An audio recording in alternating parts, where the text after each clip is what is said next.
The training hall smelled like polished alloy and sweat faintly metallic, unmistakably nervous. Rows of cadets stood in loose formations, shifting in place, most of them alien, all of them quiet. The silence wasn't respectful, it was expectant, humming with barely concealed curiosity as they glanced sideways at the lone human standing on the blue matted floor of the sparring ring. Darren Cole, 19 Earth years old, kept his chin up despite the tight knot in his stomach. His bare feet pressed into the unfamiliar flex foam surface, his balance subtly off due to the slight give beneath him. He adjusted his stance, tried to ignore the 20 sets of eyes, not all of them pairs, watching him like he was already halfway to unconscious. Across from him loomed Instructor Thraex, 2.9 meters tall, covered in a segmented outer dermis that shimmered with amber-green hues under the lights. The Koreshian's upper arms were thick and plated, ending in long, articulated claws. He moved with a lazy fluidity, like a snake that knew its prey had nowhere to go. There was something too casual in his posture, too confident. Thraex flexed his forelimbs and addressed the gathered trainees, voice amplified through the room's comm system. "Observe," he said, tilting his head toward Darren, "how a Deathworlder stands upright, thin-skinned, no exoskeletal support. And yet they claim to survive hurricanes and predator ambushes. Curious." A ripple of chuckles passed through the group. Darren's ears reddened, but he didn't reply. He'd been warned about Koreshian humor sharp, often humiliating, sometimes dangerous. Still, part of him had hoped the instructor would be professional. He clenched his jaw and waited for the command. "Begin." Darren circled slowly, hands raised, trying to recall his mixed combat drills. His opponent barely moved. The instructor's eyes, solid black, lidless, seemed disinterested. Then, without warning, Thraex struck. The upper limb lashed out, an open hand slap that Darren didn't even see coming. A bone-jarring crack echoed through the room as his head snapped sideways. Pain bloomed instantly through his skull. His vision whitewashed, legs buckled, and he dropped to one knee, hands clumsily catching the floor to stop his fall. Warmth spread over his lip and down his chin. Blood, fast and thick. The smell of iron hit his nostrils hard. He couldn't breathe through his nose. It was broken. He knew it. A lightning bolt of pain split through the center of his face. His nose throbbed, already swelling. His eyes watered uncontrollably. He blinked rapidly, trying to clear his vision, but it just smeared the blood leaking from his nostrils into his mouth. Laughter from the trainees was hesitant this time.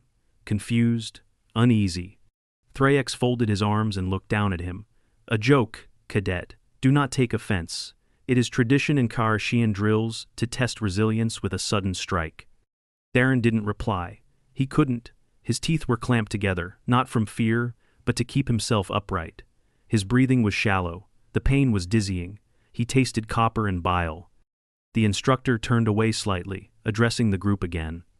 "Note the recovery posture. He remains conscious. Admirable. 30 seconds. It wasn't long, just enough time for shock to hit, for adrenaline to light a fire in Darren's chest. His vision sharpened again, tunneling in on the back of Thraex's extended right arm. The same arm that struck him, still carelessly dangling, not expecting retaliation. Something in Darren's muscles tightened, a twitch. He remembered the knife clipped to his thigh strap, standard issue for trainees in hand-to-hand drills. He moved. Fast. One step, silent, tight to the floor.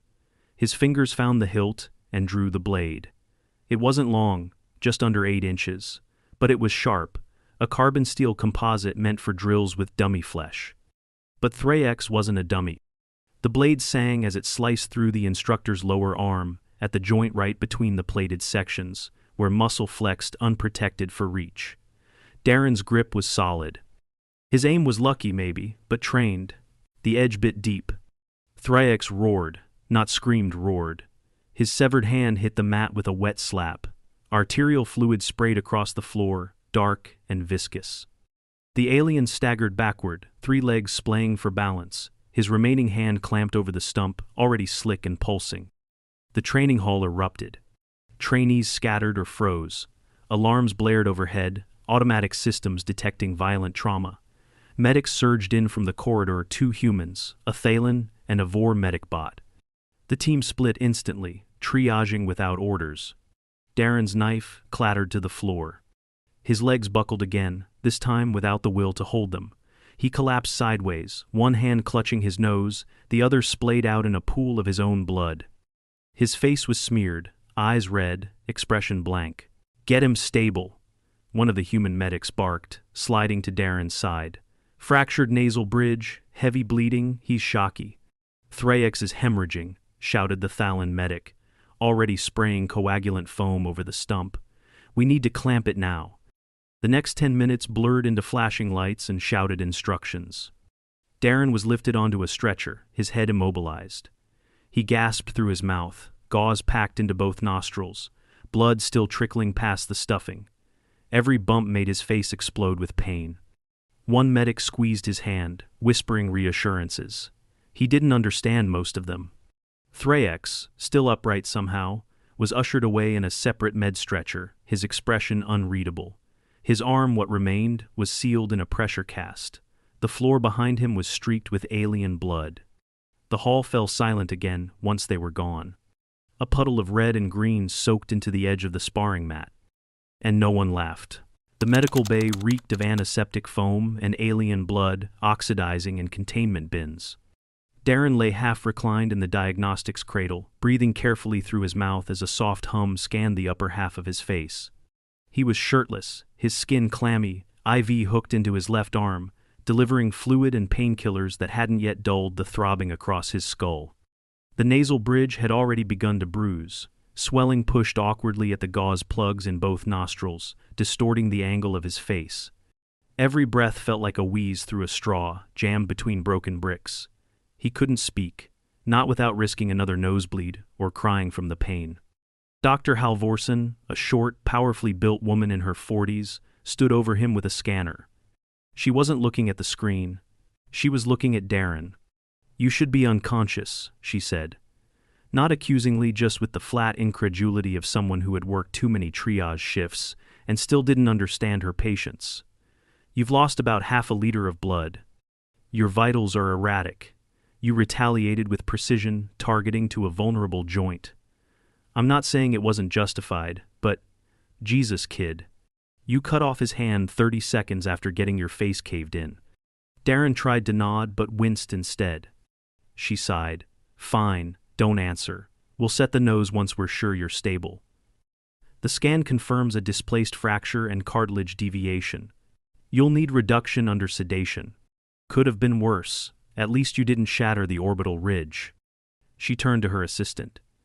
"Get the mold ready. He'll need nasal splints for 10 days, minimum. Breathing will be rough for a while." Across the room, separated by a partial wall and a very aggressive bioshield, Thraex lay in his own cradle. His stump was wrapped in sterile sheath foam, the pressure cuffs blinking red and orange as they synchronized with the rest of his failing vitals. He hadn't spoken since arriving. His 3 eyelids blinked in slow, unsynced intervals. Beneath the plating, his dermis had gone an unhealthy shade of dull bronze. 2 Karshian medics worked quietly around him, applying what looked like a neural mesh to the upper limb, locking down nerves that still spasmed involuntarily. The silence between the bays felt louder than the alarms had been. 3 hours later, Darren was wheeled into recovery, nose freshly set and splinted. A dull ache settled over his face, thudding in time with his pulse. The gauze packing remained, stitched into place. He was on liquid food, heavy painkillers, and a soft warning not to talk or exert himself for at least 48 hours. Lieutenant Barron, the human liaison officer, arrived sometime after Darren was propped up and mostly coherent. He pulled a stool beside the bed and sat with his hands clasped, elbows on knees. Barron didn't speak right away. He just studied Darren for a long moment. His face was unreadable. Then, he said it was a joke. Darren blinked slowly. "I saw the footage," Barron continued. "The hit was deliberate, full force, not a test, not training, just a spectacle." Darren's eyes narrowed. "The problem is, it worked. You gave them a spectacle." Barron leaned back, folding his arms. "You maimed an instructor on camera. Doesn't matter that he started it. It's all protocol violations now, diplomatic review boards, ethics panels. and I have to write a dozen reports saying we're not at war with the Koreshian Directorate because a 19-year-old slashed their decorated trainer to the elbow. Darren opened his mouth slightly, as if to explain, but the pain stopped him. Don't, Baron said quickly. I get it. I do. Fight or flight response. You've trained since induction to respond with deadly force when threatened. No one's punishing you. But you need to understand something, Darren. Baron's voice dropped. They already don't trust us. Every species here thinks Deathworlders are unpredictable, violent, made of scar tissue and bad decisions. What happened in that ring? It doesn't help. He paused, then added more softly. But it does explain us. Thraex didn't regain full consciousness until the next morning. The artificial limb sleeve fitted to his elbow joint was temporary, just a pressure-sealed plug to preserve nerves for future surgical grafts. The painkillers made him sluggish, but his mind sharpened in stages, like waking up submerged. The first thing he noticed was the absence, a physical phantom where his arm should be. Not just the loss of weight or balance, but the void of movement. The second thing he noticed was the file in his hand. Someone had delivered the full medical report overnight. Darren Cole's injuries were highlighted in comparative detail. Displaced nasal bridge fracture. Moderate to severe epistaxis, controlled. Orbital bruising. Swelling consistent with facial trauma. Mild hypovolemia from blood loss. Signs of acute stress response and adrenaline surge. Thraex read it twice. Then a third time. He did not laugh. 2 days later, Darren was allowed to walk with assistance. His nose was still swollen, purple and red across the cheeks, with a stiff plastic splint bridging the reset bones. He looked like someone had tried to fold his face in half. He spoke only in whispers, voice thick through the gauze. He avoided mirrors. The Academy issued a formal statement, an unfortunate training incident, under review. Thraex was temporarily removed from instruction, pending medical clearance. Darren was assigned limited duty and required to attend daily checkups. The official tone was neutral. The unofficial whispers weren't. He could hear them in the mess hall, even when he pretended not to. The words changed depending on who was speaking: berserk, death world reflex, overreaction, lucky hit. But the message was the same. He'd crossed a line, not by defending himself, but by doing it too well. A lean, four-eyed Yelan cadet cornered him near the water dispensers on the 5th day. You severed his arm, the cadet said, not with accusation, but with something like fascination. That fast. Darren just stared at him, bottle in hand. I thought your species was fragile. Darren gave a slow shake of his head, his voice rasped, barely audible. We're not. We're not. Thraex's recovery moved slower. Prosthetic integration was standard for his species, but not immediate. The surgery required custom biosinks, muscle grafting, and weeks of physical therapy. His sense of balance was off. The first few times he stood, he nearly fell. Koreshian anatomy relied heavily on dual arm symmetry for equilibrium. Every step reminded him of what he'd lost. More than once, he stared at the severed stump and remembered the moment of impact. Not the pain, it had been brief. Not the shame that came later. It was the look on Darren's face. Not rage, not vengeance. Instinct. 10 days post-incident, Darren had his splints removed. The swelling was down, though his face still looked badly bruised. Breathing was better. The gauze was gone. He could finally sleep without waking in a panic, mouth dry and heart racing. He didn't know whether he was afraid of what he'd done or what it said about him. He hadn't meant to do it. It was the worst part, that he couldn't honestly say it had been a choice. He didn't remember calculating anything. No tactics, no revenge, just movement, just pain and reaction. He hadn't wanted to hurt anyone. But he had. And for a species like his, that kind of reflex was something others feared more than they understood. The Academy's upper recovery wing overlooked the central parade field, an open expanse of gleaming synthetic turf bordered by towering statuary from all member species. Most cadets never came up here unless they were injured or being punished. Darren sat alone by the window, arms folded on the edge of the glass. The swelling around his eyes had gone down, though the bruises lingered in sickly hues, yellow at the edges, violet around the bridge. The plastic splint had been replaced with thin adhesive strips holding the shape while cartilage healed. It still hurt to sneeze. His breath fogged the window faintly as he watched squads march below in perfect rhythm. A week ago, he'd been in that line. Now, he wasn't even allowed to drill. The door to the room hissed open behind him. He didn't turn. "I'm cleared for limited walking," said a low, guttural voice. Darren glanced sideways. Thraex stood in the doorway. His arm was gone from mid-forearm down, replaced by a blank silver cap grafted into the stump. No prosthetic yet, just a medical placeholder. His posture was stiff, not from pain, Darren guessed, but from hesitation. Darren said nothing. "I received your formal apology," Thraex said. "I did not respond. That was discourteous." Darren turned away from the window and stood slowly. His ribs ached faintly with the movement. "I didn't know I'd done it," he said. "Not really. Not at first." "I know," Thraex replied. The silence stretched, heavy and clumsy. A cooling unit clicked faintly in the ceiling. Then, surprisingly, the instructor stepped closer, stopping only a pace away. He gestured to the edge of the bench. "May I?" Darren nodded. They sat in parallel, not quite facing each other. The window stretched out before them like a projection screen, the world outside untouched by their small disaster. "I assumed," Thraex said finally, "that humans exaggerated."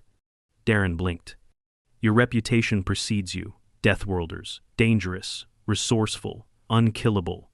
We speak of it in briefings. We joke about it in the dorms. But I have trained Raskari, Vor tacticians, mountain-born Zell from gravity-thick worlds. You seem softer."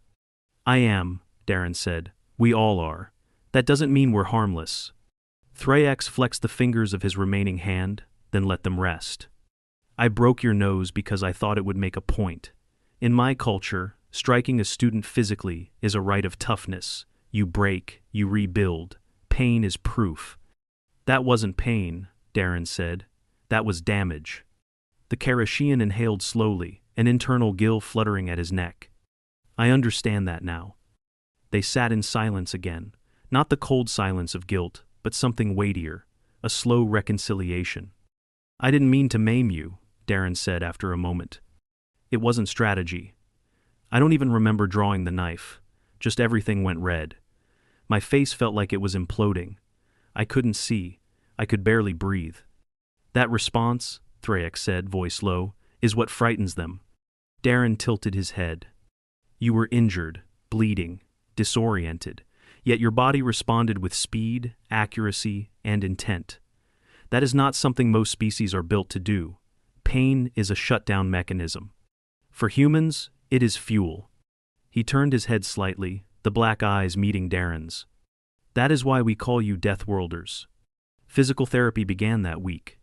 Thraex had to relearn basic grips with his new prosthetic, a temporary limb with adjustable sensitivity. He dropped objects more often than not. Balance was worse. The three-legged gait of his species was elegant when symmetrical, but with one side suddenly heavier and less responsive, each step turned clumsy. He never once asked for help. Darren, meanwhile, was permitted light cardio. No sparring, no weapons, nothing that could stress the nasal cavity. He wore a rebreather mask for 3 days to humidify airflow and prevent bleeding. It fogged when he walked too fast. The worst of it wasn't the pain, it was the looks, in the cafeteria, in the halls. Not hostile, just cautious, as if people had decided not to bump into him ever again. Even his human squad mates avoided bringing up the incident. His closest bunkmate, Reyna, finally broke the silence one evening. "I saw the footage," she said, keeping her eyes on the monitor as she updated her drills. "Didn't know a Koreshian could scream like that." Darren didn't answer. "You shouldn't feel guilty," she added. "You didn't start it." "I don't," he said. "I feel ashamed. There's a difference." Reyna paused. "I'd have passed out after a hit like that." "I almost did."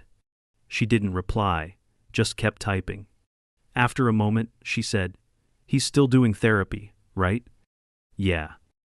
"Good, you should go watch." Darren looked up. "Why?" "Because he didn't press charges." The prosthetic lab was quiet when Darren entered. Low lights, ambient hum of calibration equipment, a faint antiseptic scent. Thraex stood with one arm braced against a metal bar, trying to balance on his hind legs while lifting a weighted rod with the prosthetic. The grip faltered every few seconds. He saw Darren in the reflection of the glass partition and didn't stop. "You came to observe?" "Kind of." Thraex lowered the rod, took a breath. "You are still healing. So are you." Thraex turned, flexing the prosthetic hand. The fingers closed slowly, with a mechanical hum. "I will recover full function in time. The arm is synthetic. It can be improved. You, however, have scars inside your face. No machine replaces that." Darren raised an eyebrow. "Are you trying to cheer me up or humble me?" "I don't know," Thraex said honestly. "This is new for me."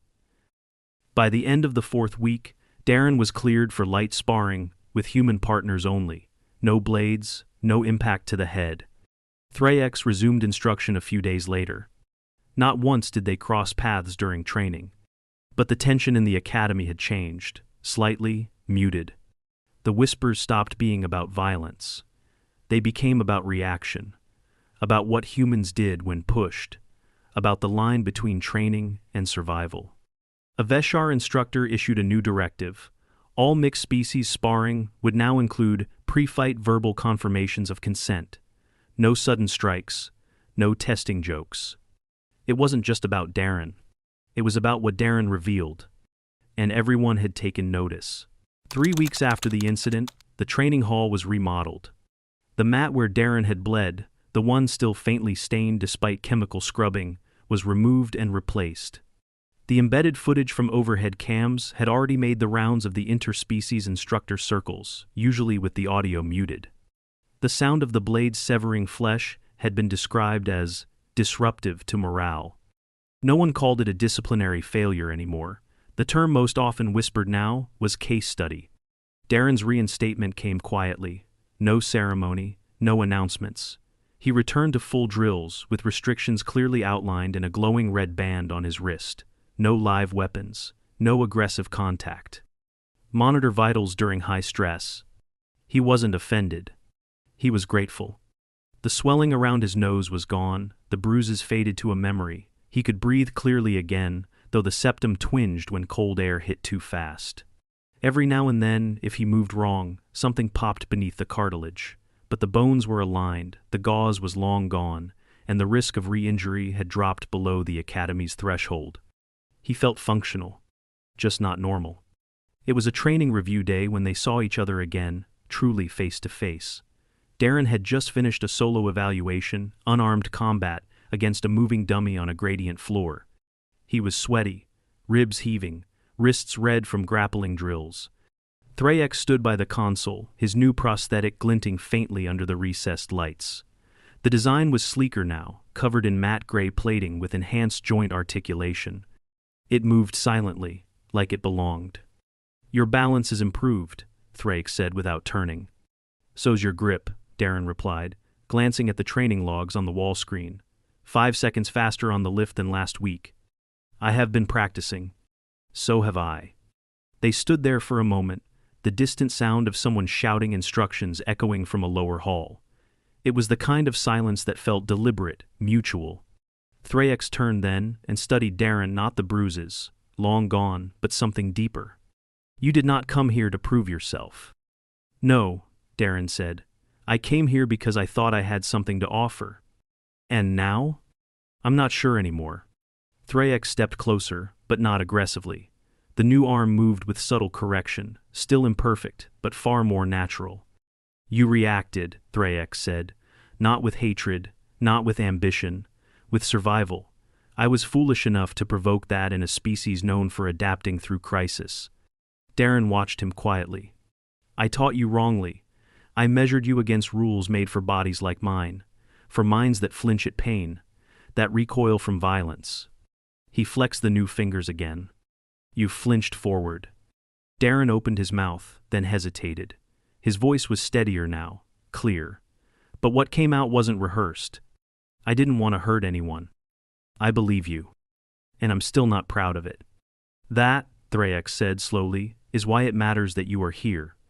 Later that evening, the two of them sat across from each other in the mess hall, drawing more eyes than they had in weeks. No one sat near them, but no one interrupted either. They talked about procedure changes, about the revised interspecies sparring rules, about the new cross-cultural sensitivity modules introduced after what the Academy now called Incident 42-9R. They didn't mention the knife, or the severed arm, or the first blow that started it all. Because they didn't need to. Everyone else already had. In a distant part of the galaxy, at an Interstellar Security Council meeting, a Velnari diplomat cited the Academy incident as an example of unpredictable biological response in Deathworld species. The footage was paused mid-strike, not at the cutting, but at the moment Darren moved. That instant. The human had been half-conscious, face bleeding, breath ragged. And yet, he'd struck like a trained predator. No warning, the diplomat said. No signaling posture, just transition, pain into action. That's the danger. But another ambassador, this one from a low-gravity aquatic species, tilted her eye stalks thoughtfully. Or perhaps, she said, that's the lesson. You do not strike what you do not understand, especially not as a joke. The room went quiet. Back at the academy, the field training resumed. Darren's squad began rotating back into integrated drills. The whispers died down. Not because people forgot, but because they learned to listen better. Thraex returned to teaching, his tone less mocking, his lessons sharper in content but quieter in delivery. He never struck another trainee without mutual confirmation. He still pushed cadets to their limits, but now, he respected where those limits ended. Darren healed, slowly. His nose would always bear the slightest crook now, the faintest line across the bridge where cartilage had been restructured. He didn't ask for cosmetic correction, he wanted the scar. He earned it. Not as a badge of pride, but as a warning to himself. And maybe, unintentionally, to others. Not all dangers wear armor. Not all survival is loud. Sometimes, it's just a boy with a broken nose, blood in his eyes, and a knife in his hand, acting before he even knows why. The final training report filed months later was brief. Trainee Darren Cole. Species, human Deathworld origin. Incident, 42-9R. Status, physically recovered, mentally stable, no further violent incidents reported. Recommendation, retain, with caution. A line at the bottom had been added by Thraex himself. To train a Deathworlder is not to test their limits, it is to understand why they exist.